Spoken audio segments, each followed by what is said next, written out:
Assalamualaikum warahmatullahi wabarakatuh. Selamat sore Pesona Inspira. Apa kabar sore hari ini? Semoga baik sehat. Masih semangat dengerin terus 92,1 FM Radio Pesona, stasiun informasi terbaikmu. Dan kita di sore ini kembali ya 92,1 FM Radio Pesona, stasiun informasi terbaikmu hadir di dialog hari ini. Dan dialog hari ini bersama siapa? Ada Jaksa Menyapa. Seperti biasa nih, kita akan biar tahu dan paham tentang hukum gitu ya. Di Jaksa Menyapa kali ini hadir bersama narasumber kita dari Kejaksaan Negeri Wonosobo. Ini boleh dong kita kenalan dulu ya Pesona Inspira ya. Yang pertama ini ada Mas Reza Karisma Wibowo SH selaku Kasubsi Penyidikan. Selamat sore Mas Reza. Sore. Apa kabar Mas Reza? Alhamdulillah sehat. Sehat baik, semangat ya Mas ya. Semangat, harus semangat itu. Apalagi cuaca lagi panas jadi semakin membara gitu ya semangatnya ya. Kurang lebih seperti itulah. Oke, dan Mas Reza nggak sendiri karena biasanya emang nggak pernah sendiri gitu ya Mas ya. Ya begitulah.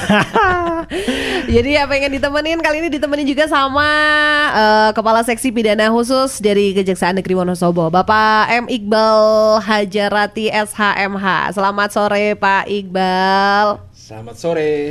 Iya, Pak Iqbal apa kabar? Alhamdulillah baik, sehat walafiat. Semangat juga ya Pak ya. Semangat. Iya. Semoga masyarakat pecinta pesona juga tetap sehat-sehat selalu. Iya, amin. Dan kali ini untuk edisi Selasa 17 Oktober 2023, Jaksa Menyapa dengan tema Peran Jaksa dalam Penanganan Tindak Pidana Korupsi. Wah, kira-kira peran jaksa itu seperti apa gitu ya? Kemarin kan kita juga beberapa kali pernah ngobrol-ngobrol bareng sama jaksa gitu kan.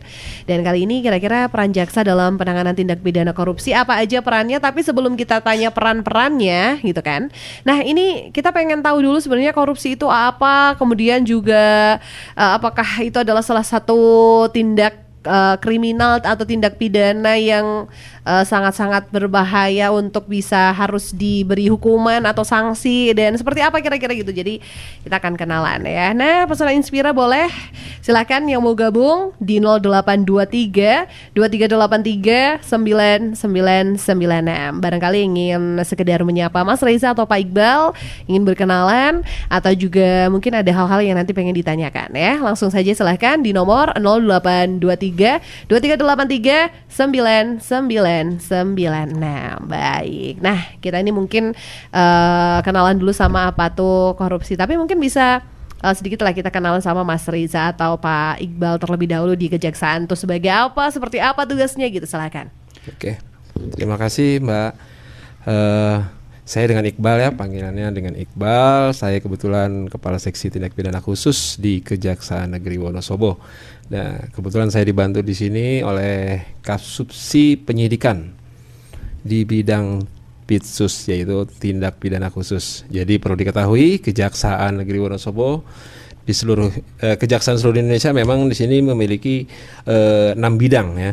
Di antaranya kami kebetulan duduk sebagai di bidang tindak pidana khusus. Tindak pidana khusus perlu diketahui yaitu bidang yang menangani perkara-perkara khusus seperti tepatnya yaitu tindak pidana korupsi. Di sini bidang pidana khusus ini di mana jaksa berperan di sini yaitu ada bisa jaksa penyidik dan jaksa selaku penuntut umum. Nah, untuk di bidang pitsus kita biasa yang mengungkap perkara-perkara di mana ada titik-titik rawan, ada dugaan penyalahgunaan atau penyelewengan yang dikatakan perkara tindak pidana korupsi. Disitulah penyidik, jaksa penyidik yang akan mengungkap perkara tersebut. Setelah dilimpahkan ke penyidikan ke persidangan, jaksa di bidang khusus selaku jaksa penuntut umum, yaitu tugasnya yang menuntut diantaranya melaksanakan penetapan hakim, ya putusan hakim, dan melakukan putusan hakim yang memperoleh kekuatan hukum tetap, begitu. Oke, jadi itu tadi sudah sedikit dijelaskan oleh Pak Iqbal bahwa korupsi ini adalah sebuah kayak tindakan yang mendapatkan keuntungan sepihak dan lain sebagainya gitu ya, ada undang-undangnya juga gitu. Nah mungkin dari Mas Reza sendiri ada yang ingin disampaikan gitu, ada yang mau ditambahkan gitu? Tentu akan saya tambahkan. Tapi sebelumnya perkenalkan, saya Reza Karisma Wibowo. Saya di sini juga anak buahnya dari Pak Kasibisus, Pak Iqbal tadi. Saya sebagai Kasubdit Penyidikan di Kejaksaan Negeri Wonosobo. Mengenai dengan penjelasan tadi apa sih itu korupsi itu, ya mungkin saya akan menambahkan sedikit. Bapak mohon izin, memang korupsi itu kalau kita mengacu ke bahasa Latin, korupsi itu corruption, atau mungkin bahasa Inggrisnya corruption. Kalau dalam KBB-nya tuh ya perbuatan bejat lah, busuk, buruk, dapat disogok, atau yang lebih umum terkenal dengan suap, yaitu tindakan pejabat publik, baik politisi maupun pegawai negeri serta pihak lain yang terlibat dalam tindakan itu yang secara tidak wajar dan tidak legal menyalahgunakan kepercayaan masyarakat atau publik yang tidak dikuasakan kepada mereka untuk mendapatkan keuntungan sepihak. Jadi ada oknum-oknum yang mempunyai kewenangan, dia punya power, namun ya kewenangan itu disalahgunakan. Contoh ya mungkin yang umum lah ya, yang umum tuh yang banyak juga sih memang kepala desa ya. Memang kepala desa ini sejak 2014 tuh juga mendapatkan guyuran dana yang besar. Dalam 1 tahun bisa 1 M lebih itu uang datang ke desa. Memang peruntukan sudah jelas untuk ini, untuk bangun jalan, untuk bangun renovasi, dia punya puskesmas lah, kemudian ada juga untuk masyarakat sendiri, tapi juga ada oknum-oknum yang menyalahgunakan untuk keuntungan pribadi, beli mobil kah, bangun rumah lah dan lain-lainnya seperti itu. Memang dalam undang-undang pun juga terkait korupsi pun sudah dijelaskan dalam Undang-Undang Nomor 31 tahun 1999. Memang jadul undang-undangnya, tapi sudah diperbarui, tapi tahun 2001 juga. Ya intinya memang tetap korupsi itulah perbuatan yang kategori extraordinary crime dan juga organized crime. Maksudnya adalah memang kejahatan ini yang lebih terorganisir, sudah sedemikian rupa sehingga mencapai tujuan untuk menguntungkan diri sendiri maupun orang lain, bahkan korporasi begitu. Oke, ini artinya nih korupsi ini bahwa dalam arti itu kayak KBB itu bejat, busuk, buruk, dapat disogok atau suap gitu ya. Betul, memang orang ini nggak ada baik-baiknya berarti ya dalam ada arti korupsi KBB, itu tidak ada yang baik-baik. Memang selain korupsi pun juga ada kolusi dan nepotisme. Mungkin kalau dua itu lebih ke kurang ibaratnya kurang terkenal, karena memang yang terasa di masyarakat tuh ya korupsi itu saja. Mulai harusnya masyarakat bisa mendapatkan manfaat dari semua dana dari pemerintah, tapi kemudian kembali disalahgunakan seperti itu. Oke, ini tadi juga disampaikan oleh Mas Reza gitu ya, bahwa banyak sekali oknum-oknum yang menyalahgunakan gitu. Betul. Kayak perangkat desa ini, kepala desa nih terutama gitu. Nah, kepala desa ini apakah memang dia pelakunya yang memang melakukan korupsi atau biasanya disogok atau disuap gitu? Memang ya tidak melulu tentang desa juga ya, karena juga kadang dari pemerintah daerah atau pemerintah kabupaten pun juga pasti ada. Cuma kan kita ini juga mengungkap suatu peristiwa korupsi itu tidak segampang membalikan telapak tangan. Kita perlu pendalaman, kita perlu data bukti segala macam. Ya memang yang ibaratnya tuh yang gampang dilihat atau yang gampang itu kan karena desa ini kan langsung ke masyarakat. Ketika masyarakat itu ada yang tidak puas segala macam, kan akhirnya mereka membuat laporan. mereka membuat laporan kemudian menyampaikan kepada kami aparat penegak hukum, terutama kejaksaan. Memang kan untuk korupsi juga kan sebenarnya di kepolisian pun ada, tapi kan masyarakat banyak juga yang melaporkan kami ke kejaksaan. Pak, contoh ya, Pak, kami ini seharusnya bisa buat jalan, Pak, bisa kami dapat dana bantuan dari negara, tapi ini kok kami nggak ada, Pak. Ya kan itu yang dirasakan langsung oleh masyarakat. Jadi ya kembali itu.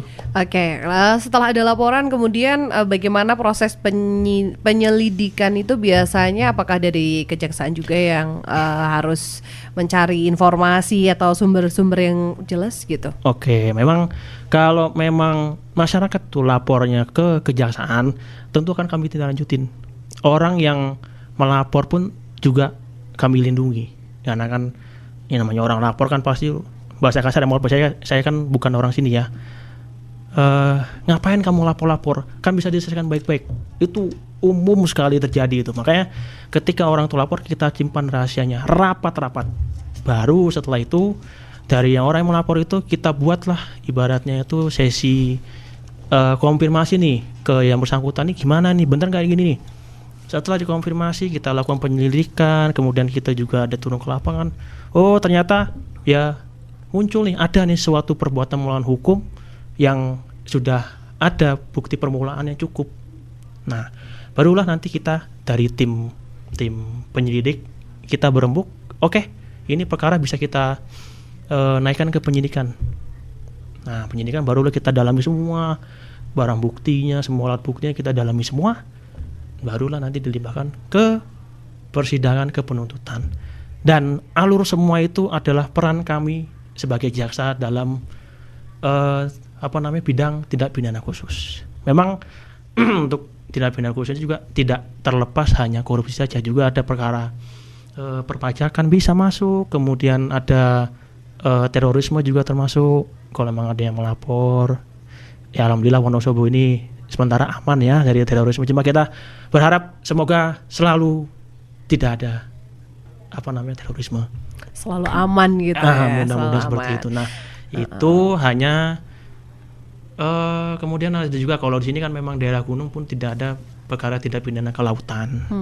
Tapi intinya memang yang mayoritas memang kembali ke korupsi, gratifikasi dan lain-lain. Nanti kita akan jelaskan apa aja sih yang masuk dalam kategori kategori dalam undang-undang tidak pidana korupsi seperti itu. Oke, ini kalau Mas Reza ini nanti akan menjelaskan apa saja sih yang termasuk tindak pidana korupsi gitu ya. Betul. Nah, ke Pak Iqbal nih, yang termasuk tindak pidana khusus itu selain korupsi gitu apa aja? Dan mungkin bisa dijelaskan gitu, apakah tindak pidana khusus itu apa? Kemudian mungkin ada tindak pidana yang lain gitu, biar pesona Inspira juga paham gitu ya kan hukum terutama pidana gitu ya.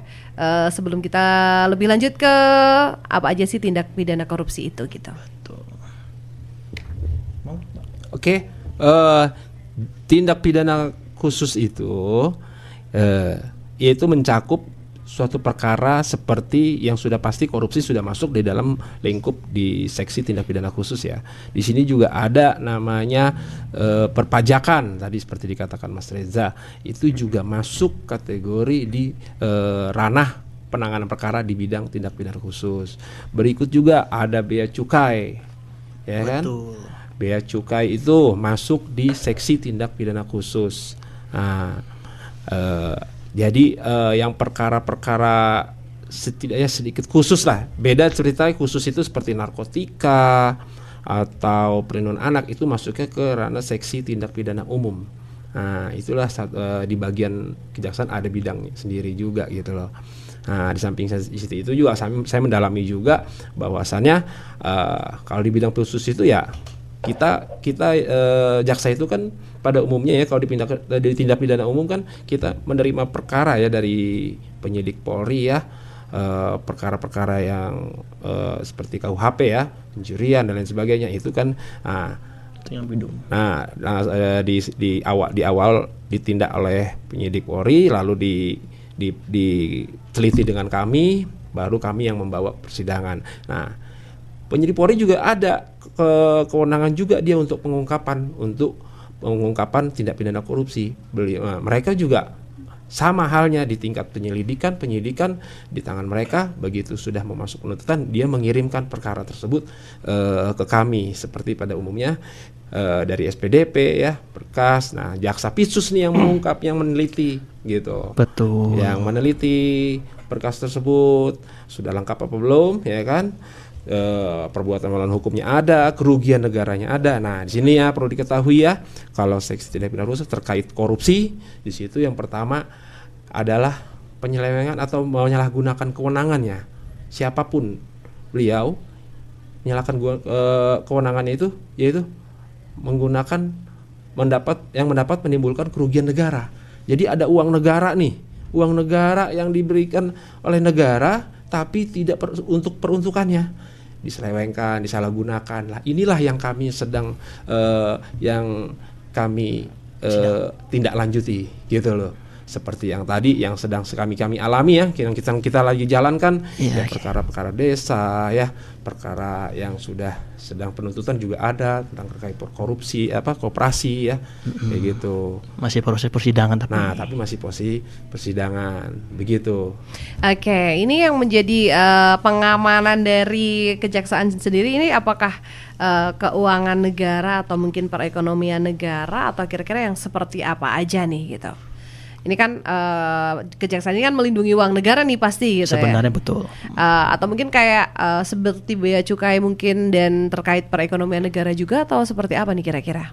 Mungkin saya jawab Pak. Monggo. Oke, jadi memang kita tujuan utamanya pun juga menyelamatkan keuangan negara dan juga menyelamatkan perekonomian negara. Dua hal itu berbeda. Jadi keuangan negara itu ya uang negara yang digunakan sewenang-wenang untuk keuntungan pribadinya. Tapi kalau perekonomian itu memang ya ada uang dari negara diberikan, tapi tujuannya sebenarnya untuk masyarakat sendiri.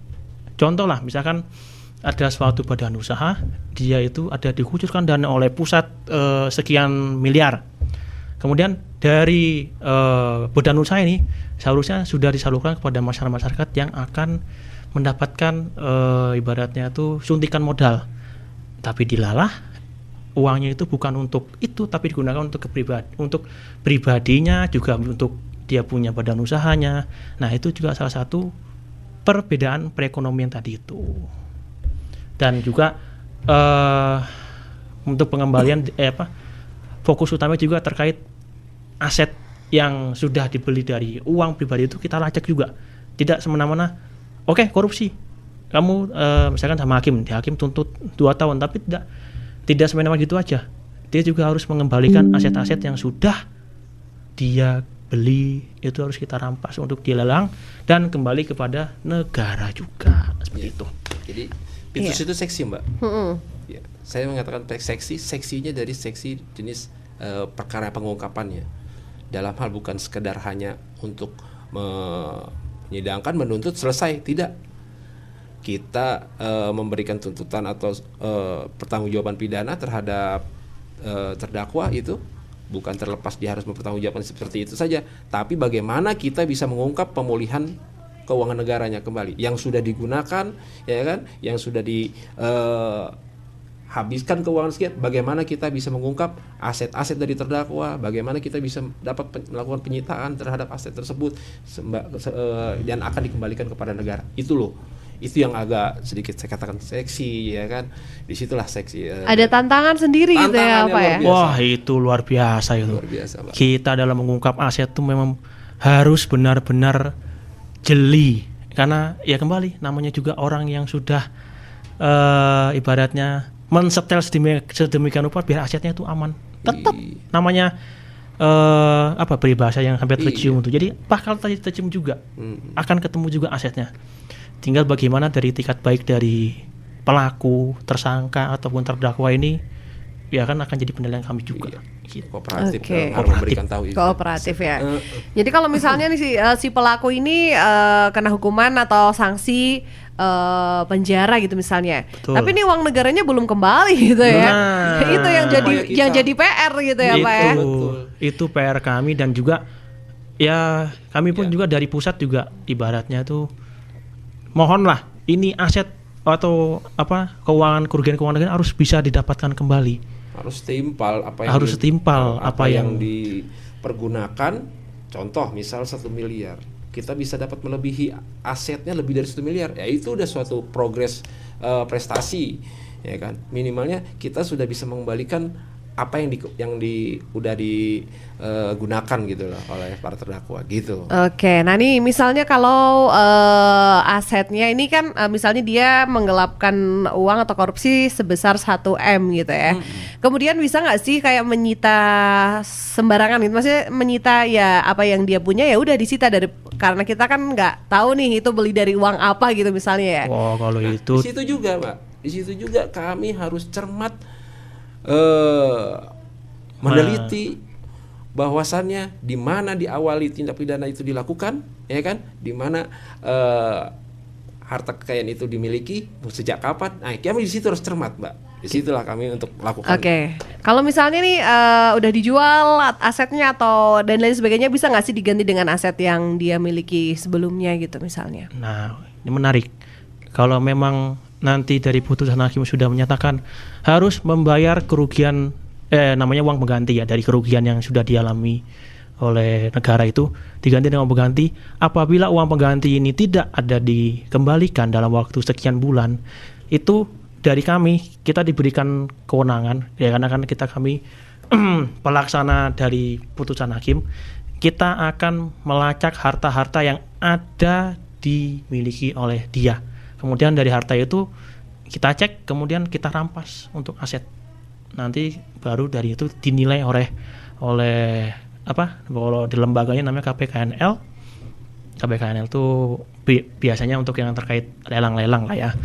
Nanti baru terlihat, oh ini yang sudah dirampas nilainya sudah setimpal dengan kerugian yang dialami oleh negara, seperti itu. Oke, kalau misalnya kerugian negara 1 M, dia bisa mengembalikan 1 M, apakah dia terbebas dari hukuman atau dia tetap dihukum nih? Wow, itu tetap karena dia sudah melakukan perbuatan melawan hukum. Sepanjang memang kalau kami ya Pak ya, SOP ya Pak ya. Iya. Kalau memang dia sudah mengembalikan ketika tahap-tahap sebelum naik ke penyidikan pun sebenarnya kita bisa kita ini, karena kan belum masuk ke penyidikan. Tapi kalau sudah masuk penyidikan, kemudian dia ada mengembalikan kerugian keuangan negara yang sudah jadi dari hasil audit yang dilakukan oleh inspektorat kah, atau dari badan keuangan badan keuangan BPKP, kemudian dari yang pusat BPK. BPK itu. Jadi maksudnya. gini Mbak, menyimak pertanyaan tadi juga saya menambahkan sedikit, ada seksinya lagi.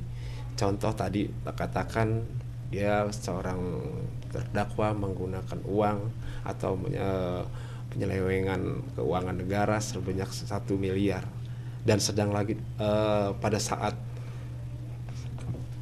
mau diproses atau sedang diproses, terdakwa sudah menggelapkan atau beliau menggunakan hasil kejahatannya itu dipergunakan atau diperjualbelikan untuk menutupi aliran keuangannya itu masih ada lagi saya katakan seksi itu dapat ditindaklanjuti lagi, namanya itu pencucian uang.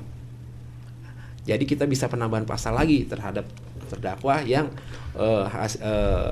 hasil korupsinya hasil kejahatan itu digelapkan, disembunyikan, ya kan? Dibelanjakan, ya kan? Untuk menutupi bahwasannya dia tuh nggak punya apa. Padahal di sini dia ada bisnis lain yang memutarkan uang kejahatan tersebut. Makin nyentrik lagi itu. Oh, itu makin tambah lagi itu Pak pasalnya Pak. Kita buktikan bahwasannya ini aliran duit kejahatan masuk lagi tindak pidana pencucian uang. Jadi kita gandengkan undang-undang korupsi dengan undang-undang tidak pidana. Double dong jadinya ya. Betul. Kalau memang si tersangka atau terdakwa ini ya uang korupsinya dibelanjakan untuk kepentingan pribadinya. Kalau memang masih dalam bentuk uang, ya sudah. Berarti kan undang-undang korupsinya saja. Perbuatan melawan hukum pun sudah ada. Seperti itu. Kalau memang dia niatnya untuk mengembalikan, tidak serta-merta langsung dia bebas. Tidak, dia harus tetap menjalani persidangan. Hanya hakim pasti akan punya penilaian tersendiri karena dia punya itikat baik untuk mengembalikan kerugian keuangan negara. Seperti itu. Oke, wah ini menarik sekali ya Pesona Inspira ya. Jadi memang tindak pidana korupsi ini memang mungkin ada yang awam gitu ya, taunya cuman korupsi aja, tuh ada pejabat yang korupsi, itu ada yang ini korupsi gitu. Nah, itu dia tadi sudah dijelaskan bahwa Pak Iqbal juga menyampaikan ini adalah hal yang seksi juga gitu ya, dimana bisa menemukan hal-hal yang lain, kemudian juga ada tantangan tersendiri dan menarik sekali. Yang mau gabung langsung saja boleh di 0823 2383 999 ya. Menarik sekali perbincangan kita, namun kita akan jeda sejenak, kita akan kembali sesaat lagi. Jadi tetap bersama saya Mita dan juga narasumber dari Kejaksaan Negeri Wonosobo di Jaksa Menyapa. Dialog hari ini 92,1 FM Radio Pesona, stasiun informasi terbaikmu hadir lagi. Jaksa Menyapa kembali dengan tema kita kali ini adalah peran jaksa dalam penanganan tindak pidana korupsi. Masih bersama Mas Reza Karisma Wibawa SH selaku Kasubsi Penyidikan dan juga Bapak M. Iqbal Hajarati SHMH selaku Kepala Seksi Pidana Khusus gitu. Nah, tadi kita udah banyak ngobrol-ngobrol gitu ya tentang korupsi dan jujur kalau saya sendiri ya Pesona Inspira ya, ini sangat-sangat menambah pengetahuan tentang hukum gitu. Nah, Pesona Inspira juga semoga ini bisa menambah informasi atau wawasan, dan jangan takut untuk misalnya melapor jika mungkin ada yang janggal gitu ya, ada hal-hal yang kayaknya kok nggak beres ya gitu. Kira-kira nih gimana sih peran masyarakat sendiri gitu ya untuk bisa ikut andil dalam mungkin ya setidaknya pemberantasan korupsi ini. Seperti apa gitu Pak? Iya, peran serta itu masyarakat sangat-sangat diperlukan dan dibutuhkan ya. Terkait pencegahan itu memang peran serta masyarakat itu tenang, itu diatur dalam undang-undang pasal 41 itu undang-undang korupsi, yaitu peran serta masyarakat dapat memberikan informasi atau laporan kepada kami, dan pelapor tersebut dilindungi oleh undang-undang, tidak untuk diinformasikan. Jadi ditutup, sangat dijaga artinya. Jadi jangan sungkan, jangan ragu, jangan rasa takut, buang hilang semua itu. Kita ada di tengah-tengah kalian, di tengah-tengah masyarakat. Jadi masyarakat jangan sampai merasa yang jauh, jangan gitu takut. Jangan rasa takut ya. Sampai pun di persidangan juga dilindungi undang-undang.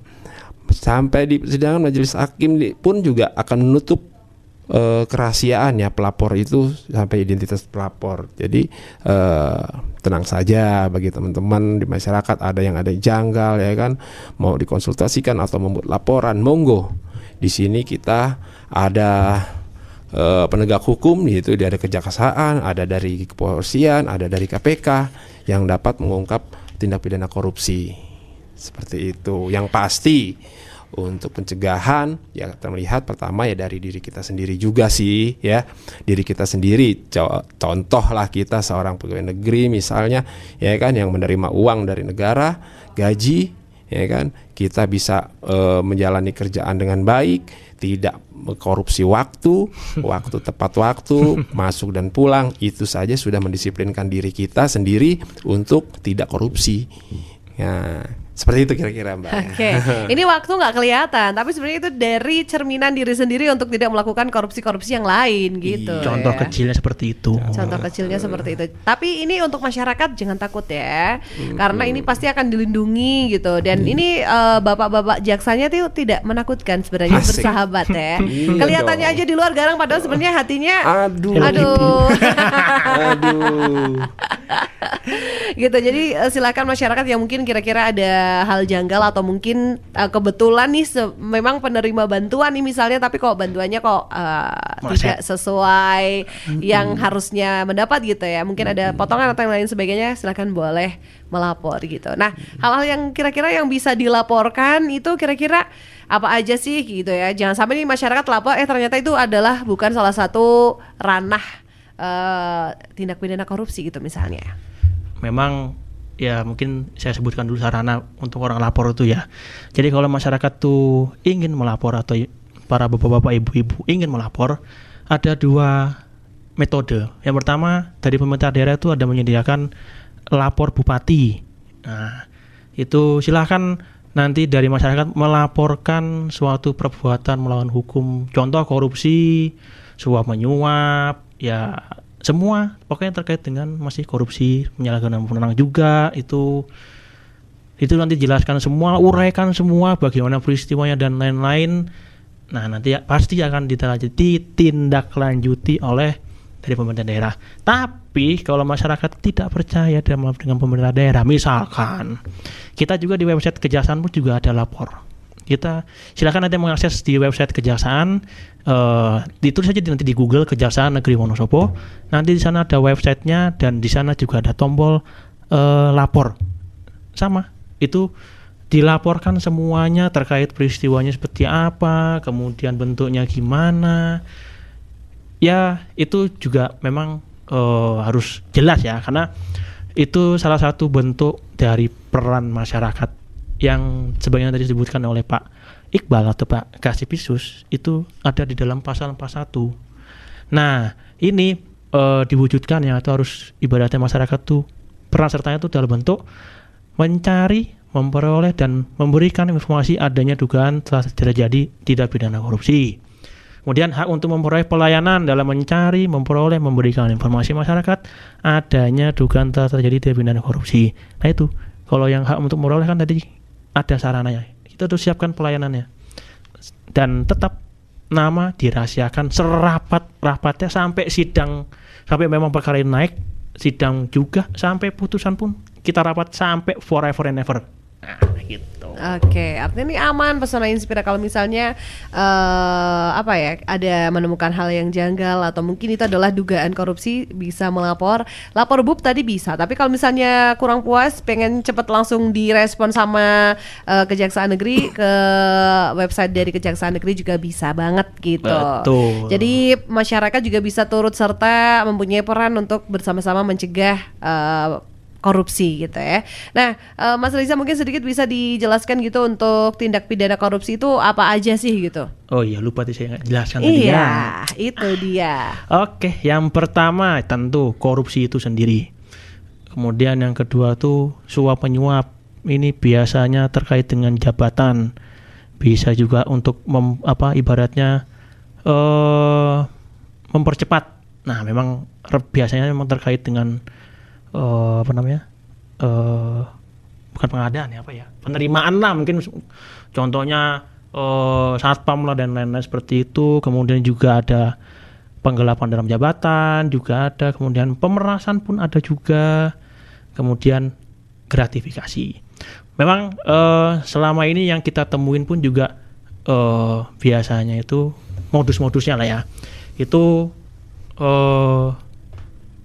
belanja fiktif.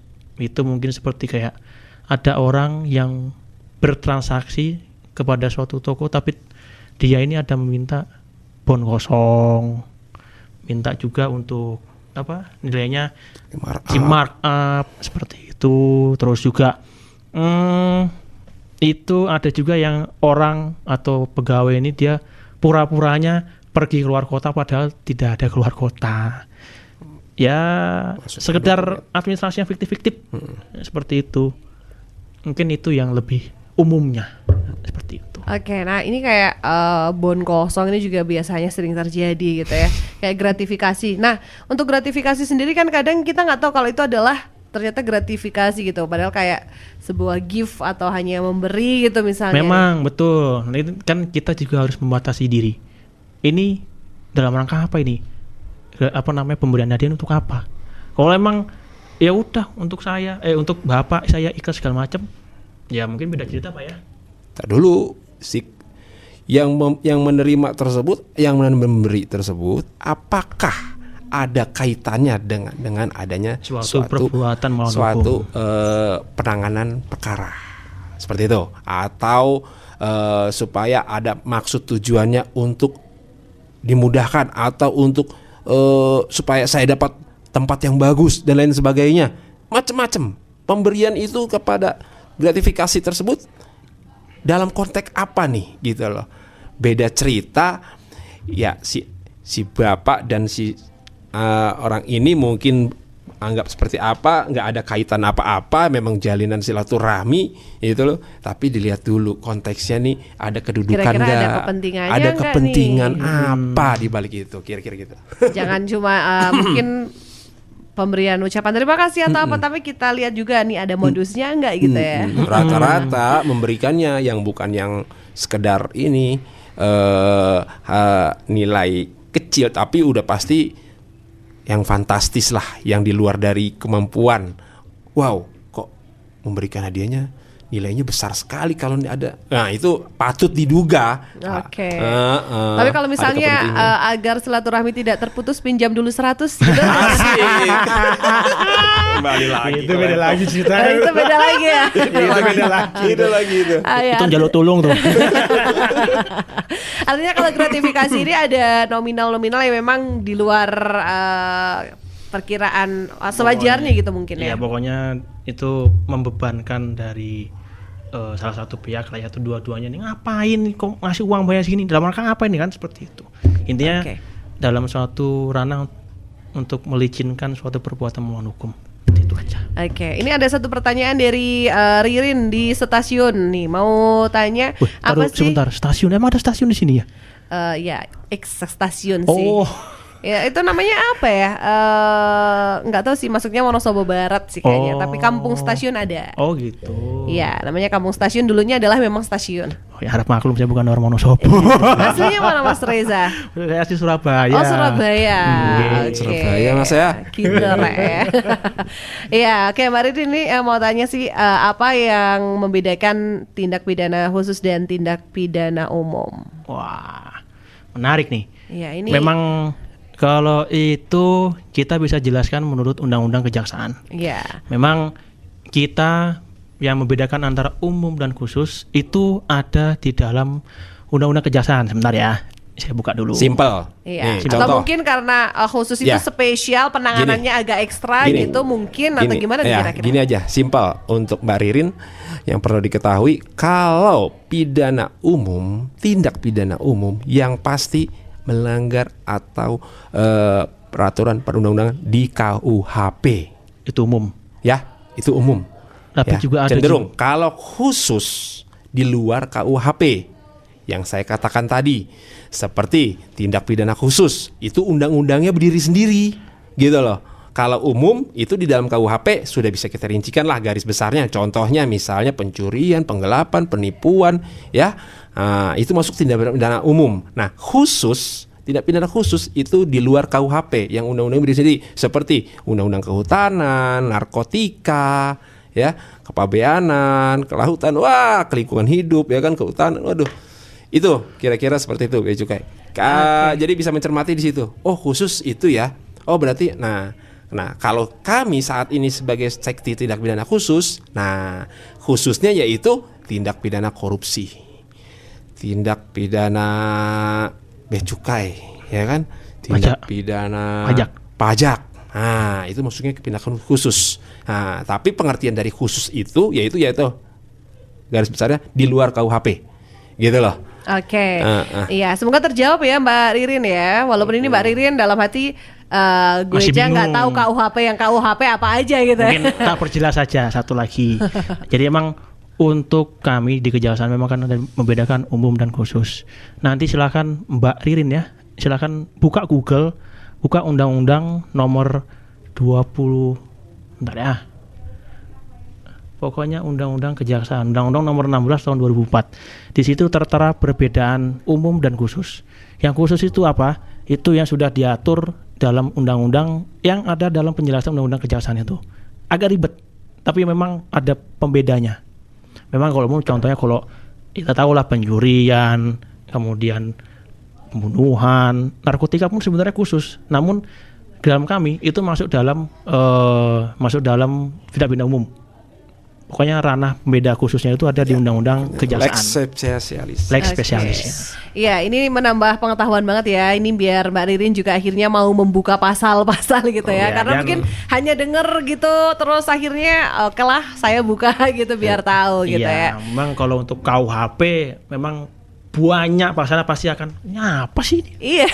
Tapi kalau udah spesifik buka Undang-Undang Kejaksaan pasti akan kelihatan. bedanya umum sama khusus. Iya, berarti ini kayak yang sekarang lagi booming nih kasus Ice Cold ini, walaupun sekarang booming kayak yang spesial kayak ini juga pidana umum ya sebenarnya ya. Memang itu jatuhnya pidana umum karena ya itu memang masyarakat sendiri juga yang apa ya ibaratnya kesal, masyarakat sendiri yang dampaknya itu kena juga sebenarnya karena takut. Iya. Karena terkait dengan ketertiban umum.